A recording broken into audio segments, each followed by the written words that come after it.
I think that might be in Philly or maybe DC. Oh, And so for me, like seeing photos of my family and ancestors is really grounding because it lets me know that I've been hundreds of years in the making, like thousands of years in the making across generations. People were intentionally, making choices, hoping that like somewhere down the line, someone would come along that would sort of break generational curses. mm, And I think it's important we can talk about this when it comes to just like ways that people can feel like they're contributing to movements and pouring into themselves. But I feel like it's really important to know that like you're not the first person in your lineage to sort of break family curses, to, do things differently, to envision a different way. And so I try to like balance innovation with preservation of the past and like making history relevant today in terms of my personal life. So that's who I am, I think. I love it. That's probably one of the most insightful answers to that question I received in the entire duration of this series. It was so insightful. Thank you for sharing that. Yeah. Usually people just say, I'm a uncle, or auntie, or I'm a sibling, or I'm a lover, or whatever. But I love that you are the caregiver and the archivist of your family. That is beautiful. And I think that also really falls in line with you as a writer, right? Because you are preserving these stories and these memories that Hmm. a writer might forget what happened 10 minutes ago, but we will remember things from years ago and the pain Listen, we felt, right? And we will evoke that when necessary. listen. And so I think that makes a lot of sense to me that you as a storyteller are also the archivist and the preserver of your family's lineage. That's beautiful. These things that are a part of life are so unpredictable. And I think people are so convinced that it won't be them until it is. And we're better off prepared by realizing that it can always be us. Always be us. Can Yeah, always be us. yes. All right. Thank you so much for Yeah. accepting my invite. Thank you for the amazing work you do and for existing the way you do in this world. I always say, the stories we tell can be a window or a mirror. And I know Mhm. that the stories you tell are oftentimes are mirrors for folks who can see themselves and a window of understanding for those who really want to understand, empathize, and be allies. The shame of poverty, for example, people will talk about the moral failure of being the alleged moral failure of being poor on a personal level. What about the collective moral failure of not having a safety net? Mm, So much of people's stress, even to the point of becoming suicidal or being suicidal, is connected to not having food, not having shelter, living in a society that stigmatizes asking for help. And so it's like sometimes I feel like if I don't write about these things, and I don't want to come across as like a savior mentality, but if I don't write about these things, people may truly feel like they're the only ones going through it. And that could lead them down a road where it's just the end for them. And I've seen that, unfortunately, quite a bit where people really were convinced that they were the only ones going through a situation that they didn't have necessarily the exposure, enough exposure to know, like, actually, this is a systemic problem.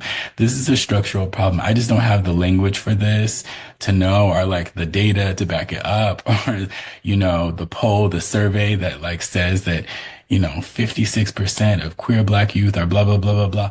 But it's not just them. It's not just you. It's not just me. Um, and so I think that is what pushed me past that point of like, oh, like I just want to be like sort of in my own bubble to myself and like, live a life that's more private and, away from scrutiny. It's like, no, the scrutiny that I may feel when putting myself out in the world is nothing compared to the hardship that people feel when they're moving through a world that is erasing their existence, that is silencing them, that is turning away very callously when they have nothing to fall back on and no one to lean on.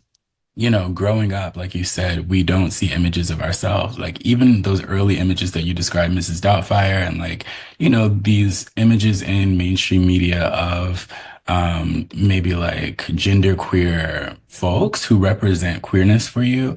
A lot of times those are presented to us, and the response from the people around us is laughter. Yes. And so there's exposure there, but there's Yeah. also this internalized message of like, whoa.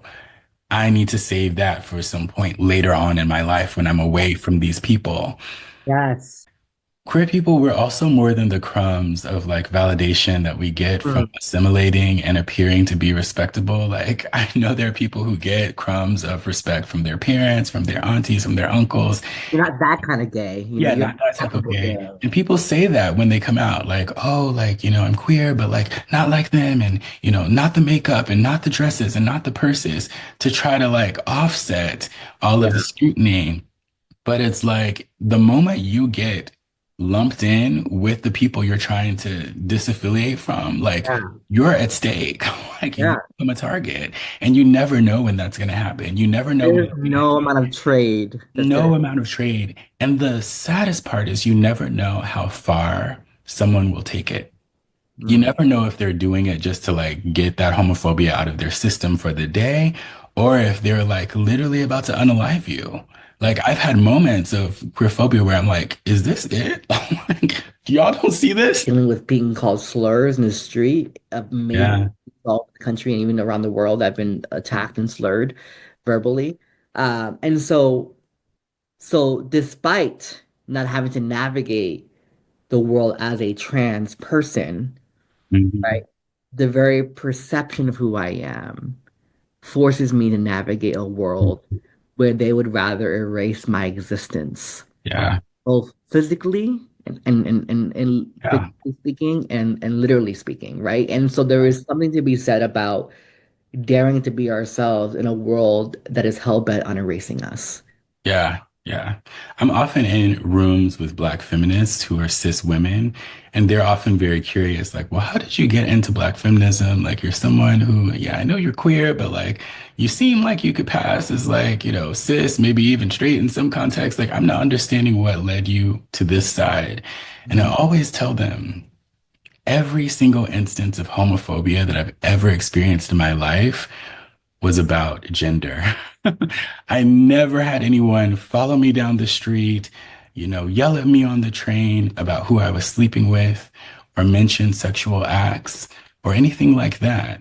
All of that stopped in maybe middle school, when it was cool to like, joke about inappropriate things. In adulthood, all of the queer phobia that I've experienced has been about this perceived violation of gender norms.